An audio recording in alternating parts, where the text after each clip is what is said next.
નમસ્કાર વિદ્યાર્થી મિત્રો, કેમ છો? મજામાં ને?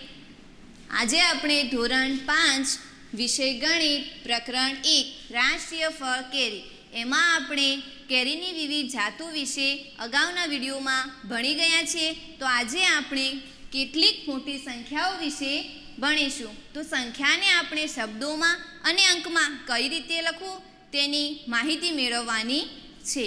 કોઈપણ સંખ્યાનું પાછળથી સ્થાન ગણીએ તો પહેલું સ્થાન એકમ, બીજું સ્થાન દશક, ત્રીજું સ્થાન 100, ચોથું સ્થાન 1000, પાંચમું સ્થાન 10,000, છઠ્ઠું સ્થાન લાખ અને સાતમું સ્થાન છે 10 લાખ. આ સ્થાન છે તેનાથી કયા સ્થાનને આપણે સાથે ગણીશું અને કયા સ્થાનને એકલું ગણીશું એની આપણે સમજૂતી મેળવીએ. તો એકમ અને દશકના સ્થાનને આપણે સાથે બોલીશું, જ્યારે 100ના સ્થાનને આપણે એકલું બોલીશું. 1000 અને 10,000ના સ્થાનને આપણે સાથે બોલીશું. લાખ અને 10 લાખના સ્થાનને આપણે સાથે બોલીશું. તો મિત્રો, આપણે હવે આ સંખ્યાને અંકમાં કઈ રીતે લખીએ તેના વિશે જાણીએ. તો કે છે સંખ્યા 1 9,62,000. હવે છે સંખ્યા 9 લાખ અને અહીંયા આપણને આપેલા છે લાખના બે સ્થાન 10 લાખ અને 9 લાખ. 10 લાખ અને લાખ, તો એમાં આપણે 9 લાખ લખવાના છે. તો એમાં આપણે એવા કઈ સંખ્યા લખીશું કે 9 લાખ. ધારો કે આપણે અહીંયા 9 લખીએ અને અહીંયા 0 લખીએ તો એ તો આપણને 90 વંચાય છે, પણ નહીં, એમાં આપણે અહીંયા 0 લખીશું અને અહીંયા 9 લખીશું તો આપણને કઈ સંખ્યા વંચાય છે? 9 લાખ. અને પાછળ આપણને કીધું છે 62,000. તો 1000ના બે સ્થાન આપેલા છે 10,000 અને 1000. જો આપણે પહેલાં 2 અને 6 લખીશું તો સંખ્યા આપણને 26 વંચાય છે, પણ ના, આપણને પાછળ સંખ્યા કીધું છે 62,000. તો પહેલાં આપણે 6 લખીશું અને પછી 2 લખીશું તો આપણને પછી કઈ સંખ્યા વંચાય છે? 62,000. પણ 62,000ની પાછળ આપણને કોઈ સંખ્યા આપેલી નથી, તો આપણે ત્યાં 0 લખી દેવાના. તો મિત્રો, આપણને હવે કઈ સંખ્યા વંચાય છે? 9,62,000 વંચાય છે. એ જ રીતે આપણને હવે બીજી સંખ્યા આપેલી છે 22,24,003. તો મિત્રો, આપણે આ ખાનામાં ફરી એ રીતે સંખ્યા લખી દઈએ.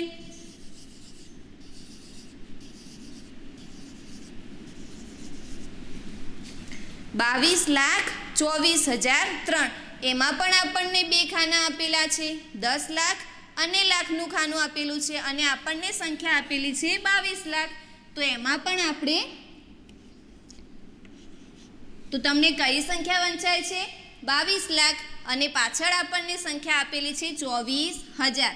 હવે આપણને 1000ના પણ બે ખાના આપેલા છે તો એમાં આપણે ધારો કે પહેલાં 4 અને 2 લખીશું તો આપણને સંખ્યા 42 વંચાય છે, પણ આપણે 24 લખવાના છે. તો પહેલાં આપણે 2 અને પછી 4 લખીશું તો મિત્રો, તમને કઈ સંખ્યા વંચાય છે? 24,000 વંચાય છે. અને પાછળ આપણને 3 આપેલા છે, એમાં કોઈ એનું 100નું સ્થાન પણ દર્શાવેલું નથી કે દશકનું સ્થાન પણ દર્શાવેલું નથી, તો એ બંને જગ્યાએ આપણે 0 લખી દેવાના અને પાછળ લખવાના 3. તો મિત્રો, તમને 22,24,003 સંખ્યા મળી ગઈ. તો આગળ આપણે સંખ્યાને શબ્દોમાં લખવાની છે. 5,50,609.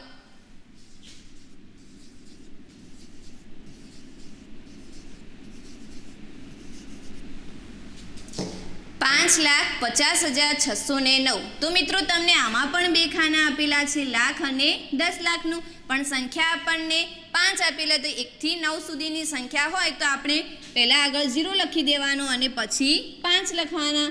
તો આપણને 5 લાખ મળી ગયા. પછી 50,000. તો 1000ના પણ બે ખાના આપેલા છે 10,000 અને 1000. જો પહેલાં આપણે 0 લખીશું અને પાછળ 5 લખીશું તો આપણને સંખ્યા વંચાય છે 5,000, પણ આપણને સંખ્યા આપેલી છે 50,000. તો આપણે લખીશું અહીંયા 5 10,000ના ખાનામાં અને 1000ના ખાનામાં 0. તો આપણને સંખ્યા વંચાય છે 50,000. પાછળ આપણને લખવાનું કીધું છે 600 અને 9. તો 100ના સ્થાનમાં આવશે 6 અને 600 અને 9, તો 0 અને 9 તો એ સંખ્યાને આપણે શબ્દોમાં લખવાની છે. તો 5,50,000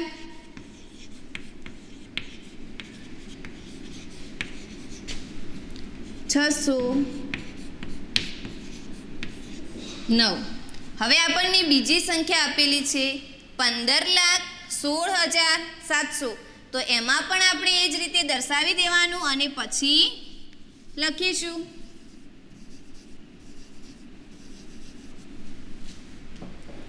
પંદર લાખ તો લાખના પણ બે ખાના આપેલા છે. જો આપણે પહેલાં 5 અને 1 લખીશું તો સંખ્યા આપણને 51 વંચાય છે, પણ આપણે આપેલા છે 15. તો આપણે પહેલાં 10 લાખના ખાનામાં 1 લખીશું અને લાખના ખાનામાં 5 લખીશું. તો સંખ્યા આપણને 15 લાખ મળી ગઈ.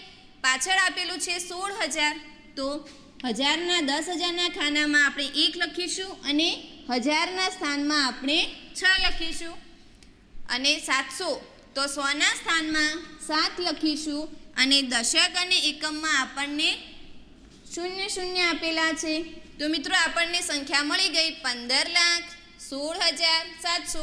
તો આપણે લખીશું અહીંયા 15,16,700. તો આપણને કેટલીક મોટી સંખ્યાઓનો ખ્યાલ સમજવા માટે આપણા પુસ્તકમાં આપણને 100 લાખ એવું લખવાનું કીધું છે. 100 લાખ એટલે આપણે 100 લખ્યા અને પાછળ આપણે લાખ લખીશું. તો એ સંખ્યાને આપણે વાંચીએ તો કઈ રીતે વંચાય છે? 1 કરોડ તરીકે વંચાય છે.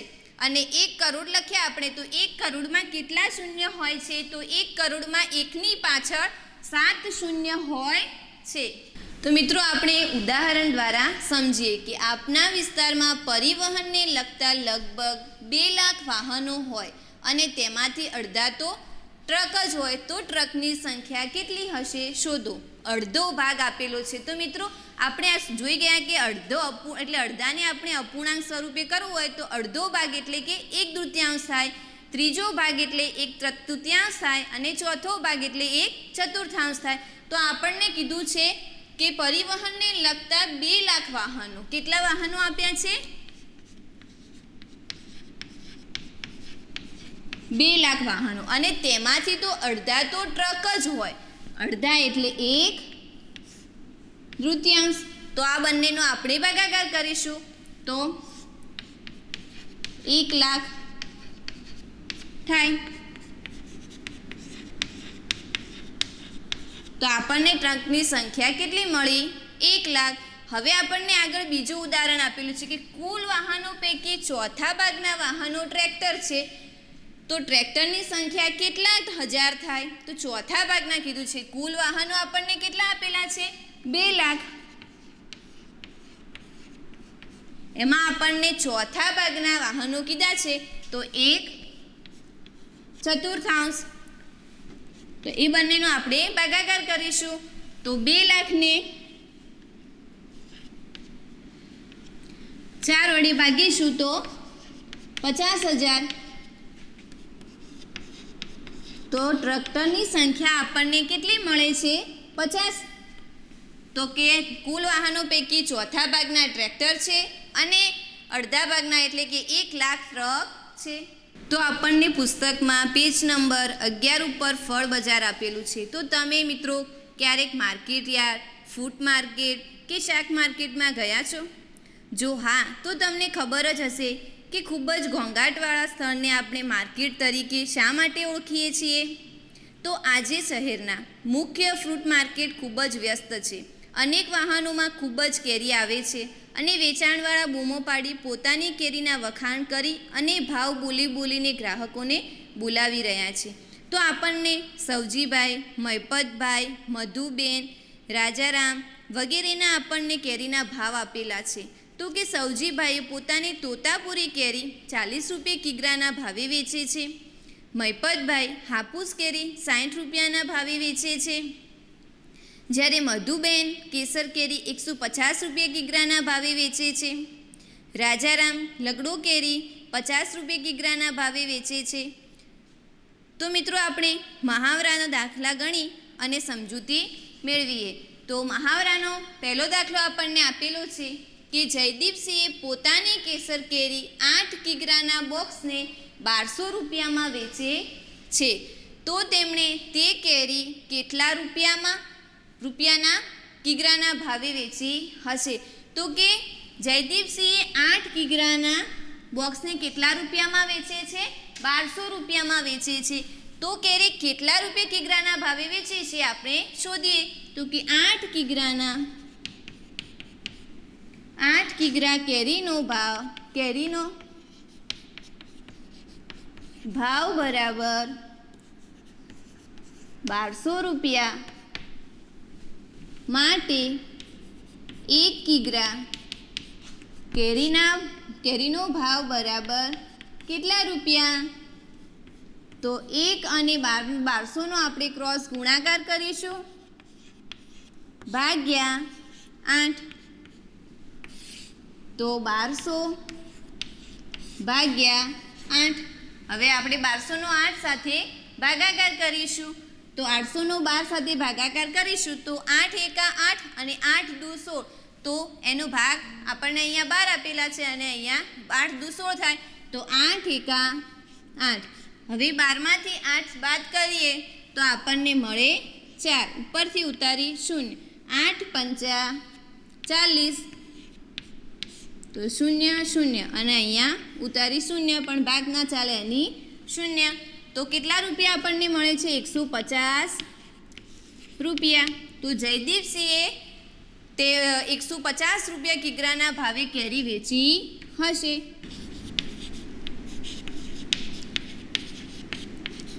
₹150 ભાવે કેરી વેચી હશે.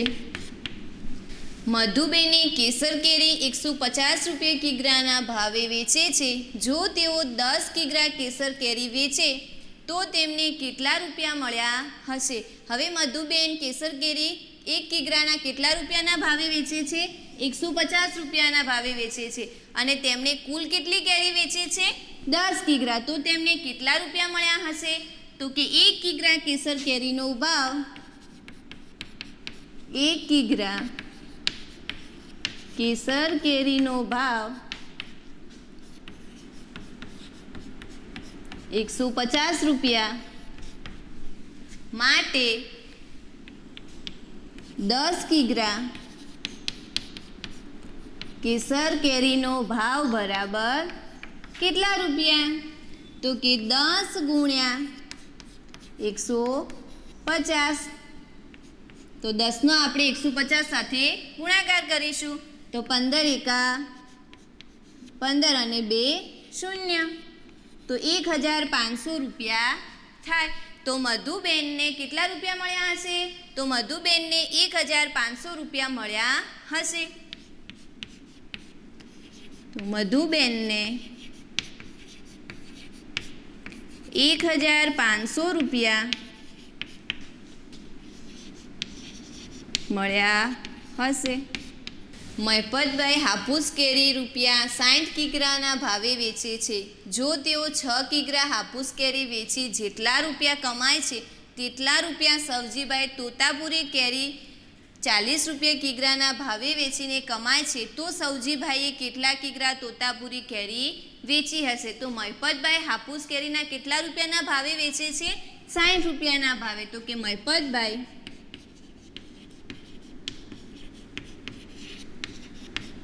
હાફૂસ કેરી 60 રૂપિયાના ભાવે વેચે છે. તો તેમણે કેટલા કિગ્રા કેરી વેચી છે? તેમણે 6 કિગ્રા કેરી વેચી છે. તો કે 1 કિગ્રા કેરીનો ભાવ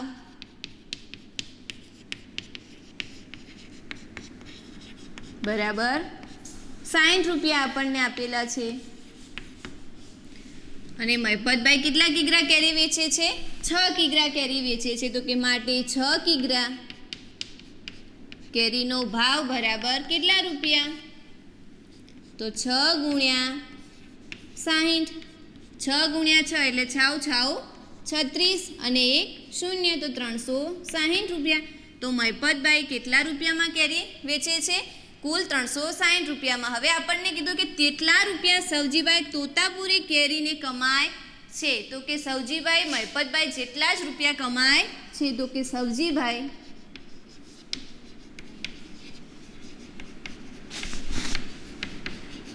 મહિપતભાઈ જેટલા જ રૂપિયા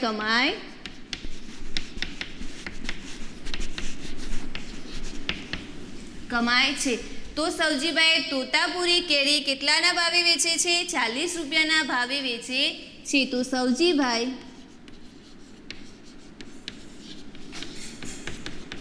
તોતાપુરી કેરી 40 રૂપિયાના ભાવે વેચે છે. તો કે સવજીભાઈ 40 રૂપિયા તોતાપુરી 1 કિગ્રા વેચે છે અને તે મહિપતભાઈ જેટલા જ રૂપિયા કમાય છે. તો મહિપતભાઈ કેટલા રૂપિયા કમાય છે? 360 રૂપિયા. તો કે 40 રૂપિયાની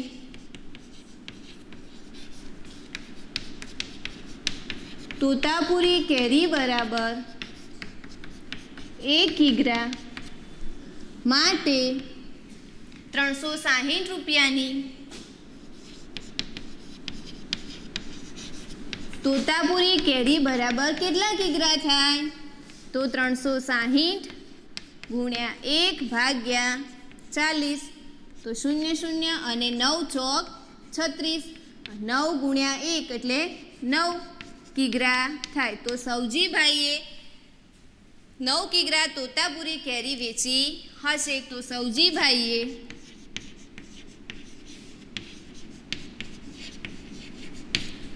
9 કિગ્રા તોતાપુરી કેરી વેચી હશે. ઉદાહરણ નંબર 4 કે રાજ પાસે 100 રૂપિયા છે. તેણે ચોથા ભાગના રૂપિયા ખર્ચી લગડો કેરી ખરીદી.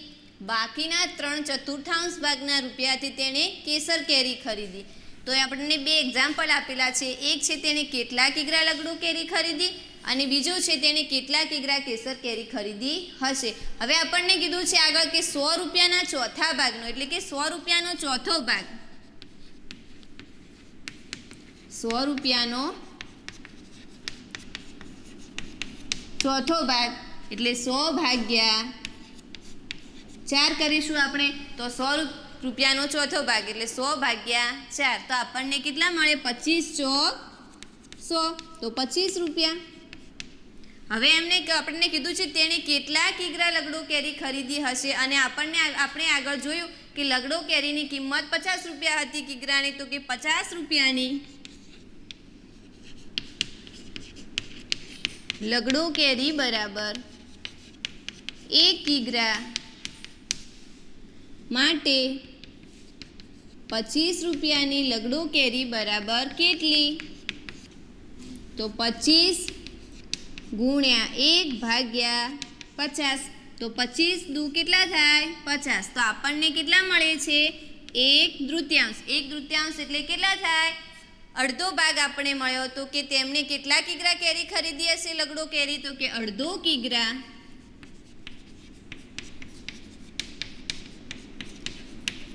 લગડો કેરી ખરીદી હશે. તો આપણે હવે તેને કેટલા કિગ્રા કેસર કેરી વેચી હશે તે શોધીશું. તો કે આપણને કેસર કેરીનો ભાવ કેટલા રૂપિયા આપેલો હતો આગળ? 150 રૂપિયા. તો કે હવે આપણને કીધું છે કે તેમણે 100 રૂપિયામાંથી 3/4 ભાગની કેસર કેરી ખરીદી છે કે 100 રૂપિયાનો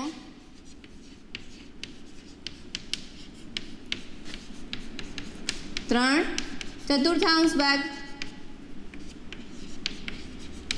એટલે 100 ગુણ્યા 3/4. તો 25 ચોક કેટલા થાય? 100. તો 25 ચોક 100 અને 25 ગુણ્યા 3 કરીએ તો 25 તરી 75. હવે આપણને કીધું છે કે તેણે કેટલા કિગ્રા કેસર કેરી ખરીદી. તો કેસર કેરીનો ભાવ આપણને આપેલો છે 150 રૂપિયાની કેસર કેરી બરાબર 1 કિગ્રા માટે 75 રૂપિયાની કેસર કેરી બરાબર કેટલા કિગ્રા? તો 75 ગુણ્યા 1/150. તો 75 દુ કેટલા થાય? 150. તો આમાં પણ આપણને કેટલા મળ્યા? 1/3. 1/3 એટલે કેટલો ભાગ થયો? અડધો ભાગ. તો તેમણે રાજભાઈએ અડધો કિગ્રા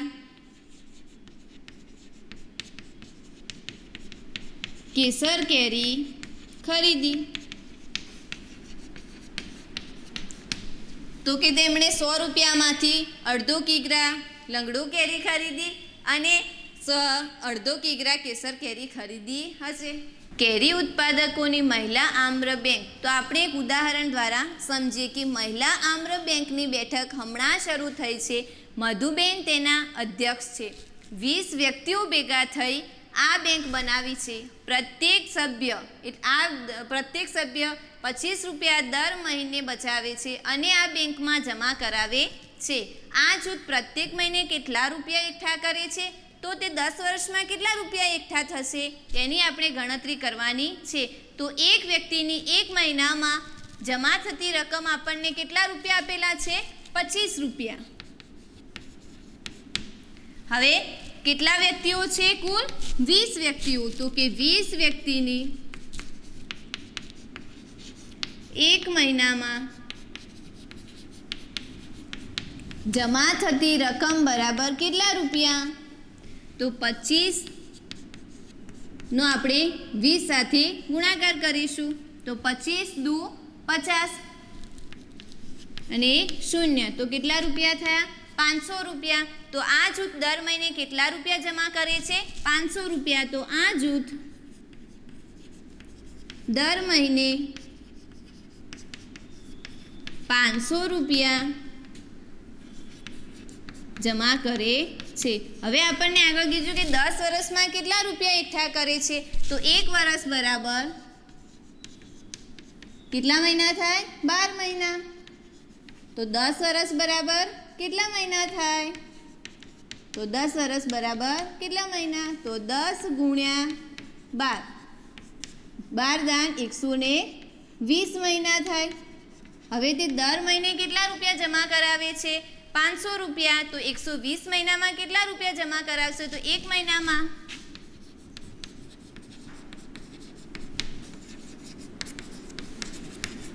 એકઠી થતી રકમ બરાબર 500 રૂપિયા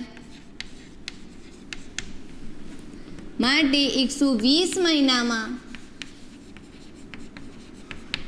એકઠી થતી રકમ બરાબર કેટલા રૂપિયા? તો 120 ગુણ્યા 500. 12 પંચા 60 અને 3 0. તો 60,000 રૂપિયા જમા કરાવે છે. તો 10 વર્ષમાં 60,000 રૂપિયા જમા થશે. 10 વર્ષમાં 60,000 રૂપિયા જમા થશે. તો આપણે એક મહાવરાનું એક ઉદાહરણ ગણીએ કે મીરા અને તેના ભાઈએ કલમી આંબાના નવા છોડ ખરીદવા 21,000ની લોન લીધી. તેમણે એક વર્ષમાં કુલ 23,520 રૂપિયા પાછા ચૂકવ્યા. તો તેમણે દરેક મહિને કેટલા રૂપિયા પાછા ચૂકવ્યા હશે? તો કે એમને 12 મહિનામાં ચૂકવેલ રકમ કેટલી છે? 23,520 રૂપિયા. અને તેમણે દર મહિને કેટલા રૂપિયા ચૂકવ્યા હશે તે આપણે શોધવાનું છે. તો કે 12 મહિનામાં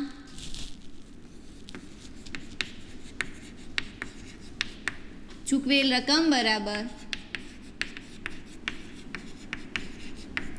23,520 રૂપિયા માટે તેમણે એક મહિનામાં ચૂકવેલ રકમ બરાબર કેટલા રૂપિયા? તો 23,520 ગુણ્યા 1/12. હવે 23,520નો આપણે 12 વડે ભાગાકાર કરીશું. તો 23,520 ભાગ્યા 12. 12 એકા 12, 12 દુ 24 એટલે ભાગ વધી જાય છે આગળ. તો 12 એકા 12. 3માંથી 2 જાય તો 1 ઉપર, 2માંથી 1 જાય તો 1 અને ઉપરથી ઉતાર્યા 5. હવે 12 નવા કેટલા થાય છે? 12 નવા 108. તો 12 નવા 108. હવે 5માંથી 3 ના જાય તો આપણે વધી લઈએ. 15માંથી 8 બાદ કરીએ તો કેટલા વધે છે? 7. અને અહીંયા 1માંથી 0માંથી 0 અને અહીંયા 0 ઉપરથી ઉતાર્યા 2. તો 12 6 72 0 0 અને ઉપરથી ઉતાર્યા 0 તો ભાગ ના ચાલે એટલે 0. તો 1960 રૂપિયા. તો મીરા અને તેના ભાઈએ કલમી આંબાના છોડ માટે તેમને દર મહિને કેટલા રૂપિયા ચૂકવ્યા હશે? 1960 રૂપિયા ચૂકવ્યા હશે. હવે આપણે એક બીજું ઉદાહરણ જોઈએ કે રેખાએ એક લારી ખરીદવા માટે 4000 રૂપિયાની લોન લીધી હતી અને તેણે 1 વર્ષ સુધી દર મહિને ₹300 પાછા ચૂકવ્યા. તો તેણે કુલ કેટલા રૂપિયા બેંકને પાછા ચૂકવ્યા હશે અને તેણે હજી કેટલા રૂપિયા બેંકને પાછા આપવાના હશે? તો કે આ દાખલો ઉદાહરણો તમારે ઘરે પ્રયત્ન કરી અને જાતે ગણવાનો છે. કેરીનો રસ એટલે કે મેંગો પલ્પ તૈયાર કરવાનો ઉદ્યોગ કેમ ન કરીએ? તો ચાલો આપણે મહિલા આમ્ર બેંકમાં જોડાયેલ કેટલીક મહિલાઓ કેરીનો રસ એટલે કે મેંગો પલ્પ તૈયાર કરવાનો ગૃહ ઉદ્યોગ શરૂ કરવા માંગે છે. તે માટે તેઓએ એક જગ્યા પંચાયત પાસેથી મેળવી. ગત વર્ષો દરમિયાન તેઓએ 74,000 રૂપિયા બચાવેલા હતા. આ નવો ઉદ્યોગ શરૂ કરવા માટે કેટલા રૂપિયા રોકાણની જરૂર પડશે તેની ગણતરી કરીએ. આ કામ શરૂ કરતાં પહેલાં જોઈતી વસ્તુઓની યાદી મધુબેને બનાવી અને આ વસ્તુઓ શરૂઆતમાં ખરીદવી પડશે. તો આ કોષ્ટકમાં આ વસ્તુઓની કિંમત અને સંખ્યા આપેલી છે. તો કુલ ખર્ચ શોધવાનો છે આપણે. તો એમની વસ્તુઓ આપેલી છે કે મધુબેને ઉદ્યોગ શરૂ કરતાં પહેલાં કઈ કઈ વસ્તુઓ ખરીદી? મિક્સચર ગ્રાઇન્ડર, કેરી રસ સાચવવા અને વેચાણ ફેરણી માટે થર્મોકોલ ફ્રીજ બોક્સ, મોટા તપેલા, ટ્રે અને છરી અને ડોલ. તો કે મિક્સચર ગ્રાઇન્ડરની કુલ વસ્તુનો ભાવ કેટલો આપેલો છે? 300 રૂપિયા આપેલો છે અને વસ્તુની સંખ્યા આપણને કેટલી આપેલી છે? 1 આપેલી છે. તો કે મિક્સચર ગ્રાઇન્ડરનો 300 રૂપિયા તો વસ્તુ 1 છે. તો કુલ ખર્ચ કેટલા રૂપિયા તેમને થયો હશે? 300 રૂપિયા. હવે આપણને આગળ આપેલું છે કે કેરી રસ સાચવવા અને વેચાણ ફેરણી માટે થર્મોકોલ ફ્રીજ બોક્સ. એમને પ્રતિ વસ્તુ ભાવ કેટલા રૂપિયા આપેલો છે? 2000 રૂપિયા અને કુલ વસ્તુની સંખ્યા આપણને કેટલી આપેલી છે? 20 આપેલી છે. તો 2000 નો 20 સાથે આપણે શું કરીશું? ગુણાકાર કરીશું. તો કે 2000 ગુણ્યા 20 તો આપણને કેટલા મળે છે? 40,000 રૂપિયા મળે છે. મોટા તપેલાની સંખ્યા આપણને આપેલી છે 4 અને એક તપેલાની કિંમત થાય છે 1000 રૂપિયા. તો આપણે 1000 નો 4 સાથે ગુણાકાર કરીશું તો આપણને કુલ ખર્ચ મળે છે 4000 રૂપિયા. હવે આપણને આગળ વસ્તુ આપેલી છે ટ્રે અને છરી. તો એક ટ્રેની કિંમત આપણને ટ્રે અને છરીની કિંમત 300 રૂપિયા આપેલી છે. કુલ સંખ્યા આપેલી છે આપણને 20. તો કે એ 300નો આપણે 20 સાથે ગુણાકાર કરીશું તો આપણને મળે છે 6000 રૂપિયા. હવે આપણને ડોલ. તો કે ડોલની કુલ સંખ્યા આપેલી છે 20 અને એક ડોલની કિંમત છે 75 રૂપિયા. તો 75નો આપણે 20 સાથે ગુણાકાર કરીશું તો આપણને કેટલા રૂપિયા મળે છે? 1500 રૂપિયા. હવે આપણે કુલ ખર્ચનો સરવાળો કરીશું. 300 વત્તા 40,000 વત્તા 4000 વત્તા 6000 વત્તા 1500 રૂપિયા. તો કુલ આપણને 51,800 રૂપિયા મળે છે. હવે આપણે આગળ આપેલું છે કે જ્યારે તે કેરીમાંથી રસ કાઢે છે ત્યારે રસનું વજન લગભગ કેરીના 1/3 જેટલું થાય છે. તો તેઓ 1 મહિનામાં 6000 કિલો કેરીનો મેંગો પલ્પ એટલે કે કેરીનો રસ તૈયાર કરવાનું આયોજન કર્યું છે. તો તેઓ 1 મહિનામાં કેટલો તૈયાર થશે તે આપણે શોધવાનું છે. તો તેઓ કેરીનો કુલ કેરી આપણને કેટલા કિલો આપેલી છે? 6000 કિલો અને તેઓ કહે છે કે રસનું વજન 1/3 જેટલું થાય છે. તો 6000નો આપણે 1/3 સાથે ગુણાકાર કરીશું. તો 6000 ગુણ્યા 1/3 તો 2 તરી 6 અને 2 3 0 તો આપણને કેટલા 1000 કિગ્રા મળે છે તો 2000 કિગ્રા મળે છે. મધુબેન પહેલાં 6 કિગ્રા માટે આપણે ગણતરી કરીએ તો કેરીની ખરીદી માટે તેમને 15 રૂપિયા કિગ્રાનો ભાવ આપેલો છે અને તૈયાર થયેલા મેંગો પલ્પ એટલે કે કેરીનો રસ ખરીદી માટે 1 કિગ્રાના 70 રૂપિયા આપેલા છે. તો કે આપણે 6 કિગ્રા કેરીનો રસ કાઢીએ તો આપણને કેટલા કિગ્રા મેંગો પલ્પ કેરીનો રસ મળે છે? તો કે આપણે આગળ શોધ્યું કે 6000 ગુણ્યા 1/3 કર્યું તો આપણને 2000 કિગ્રા મળ્યું. તો આપણે આગળ કેરીનું શોધવાનું કીધું છે કે કેટલા કિગ્રા કેરીનો રસ તૈયાર થાય છે? તો 2 કિગ્રા કેરીનો રસ તૈયાર થાય છે. તો એ ખાલી જગ્યામાં આપણે 2 કિગ્રા લખીશું. હવે આપણને કીધું કે 6 કિગ્રા માટે કેરી કેટલી રૂપિયા ચૂકવવી પડે છે કિંમત? તો કે 1 કિગ્રાનો ભાવ આપણને આપેલો છે 15 રૂપિયા. તો આપણે 6 કિગ્રા માટે કેટલા રૂપિયા લખીશું? 6 નો 15 સાથે ગુણાકાર કરીશું. 15 છંગ 90 રૂપિયા. તો આપણને ખાલી જગ્યા આપેલી છે કે 6 ગુણ્યા ખાલી જગ્યા બરાબર 90 રૂપિયા. તો આપણે ખાલી જગ્યામાં લખીશું 15. 2 કિગ્રા તૈયાર મેંગો પલ્પ એટલે કે કેરીનો રસ વેચવા મળતી રકમ 2 ગુણ્યા ખાલી જગ્યા બરાબર ખાલી જગ્યા રૂપિયા. તો આપણે 2 કિગ્રા તૈયાર મેંગો પલ્પની કિંમત આપણને આપેલી છે 70 રૂપિયા અને કુલ આપણને કેટલા કિગ્રા મેંગો પલ્પ લેવાનો છે? 2 કિગ્રા. તો 2નો આપણે 70 સાથે ગુણાકાર કરીશું તો આપણને 140 રૂપિયા મળે છે. તેથી જો 6 કિગ્રા કેરીમાંથી મેંગો પલ્પ એટલે કે કેરીનો રસ તૈયાર થાય તો આપણને મળતી રકમ કેટલી મળે છે? તો કે આપણને 140 રૂપિયા મળ્યા અને 6 કિગ્રા માટે ચૂકવવી પડતી રકમ 90 રૂપિયા હતી. તો આપણે 140 ને 90માંથી બાદ કરીશું તો 140 માઇનસ 90 કરીશું તો 50 રૂપિયા મળે છે. પરંતુ જો આપણે 6 કિગ્રા કેરી લઈએ તો કે મેંગો પલ્પ કાઢવાનું તૈયાર કરવાનું તો આપણે 1 મહિનામાં કેટલી રકમ મળે છે? તો જો 6 કિગ્રામાંથી આપણને 50 રૂપિયા મળી એને આપણે 1000 વડે ગુણવાનું કીધું છે તો આપણને 50 ગુણ્યા 1000 કરીશું તો આપણને 1 મહિનામાં 50,000 રૂપિયા મળે છે. હવે બધી મહિલાઓ આ યોજનાથી ખૂબ જ ખુશ છે. દરેક જણ સારો નફો કરી શકશે તથા દરેક મહિલા તેણે કરેલ કામ માટે મહેતાણું મેળવશે. તો અનિતાબેને બીજી ગણતરી શું કરીને શોધ્યું કે દર મહિને 1500 કિગ્રા બરફની જરૂર પડે છે તો તેનો ભાવ પ્રતિ કિગ્રાએ 2 રૂપિયા છે. તો એમનો ખર્ચ પણ આપણે શોધીશું. તો બરફની કિંમત 2 રૂપિયા આપેલી છે અને કુલ બરફ આપેલો છે 1500 કિગ્રા. તો આપણે એને બરફનો કિંમત શોધવાની છે. તો 1500 ગુણ્યા 2 કરીશું તો આપણને 3000 રૂપિયા મળે છે. અને હવે બ કરી અને નીચે આપેલું કે પેકિંગ ખર્ચ અને રિક્ષા ભાડું એનો ખર્ચ આપણને 3000 રૂપિયા આપેલો છે. તો કેરી ખરીદવાનો અને તૈયાર મેંગો પલ્પ એટલે કેરીનો રસ વેચવાનો કુલ માસિક ખર્ચ શોધવાનો છે. તો બરફનો ખર્ચ વત્તા પેકિંગ ખર્ચ અને રિક્ષા ભાડુંનો ખર્ચનો આપણે સરવાળો કરીશું. તો બરફનો ખર્ચ આપણને 3000 રૂપિયા મળ્યા અને પેકિંગ ખર્ચ અને રિક્ષા ભાડુંનો ખર્ચ પણ આપણને 3000 રૂપિયા મળ્યા. તો કુલ માસિક ખર્ચ આપણને કેટલા રૂપિયા મળ્યો? 6000 રૂપિયા. અરે મધુબેન કેટલું સરસ છે.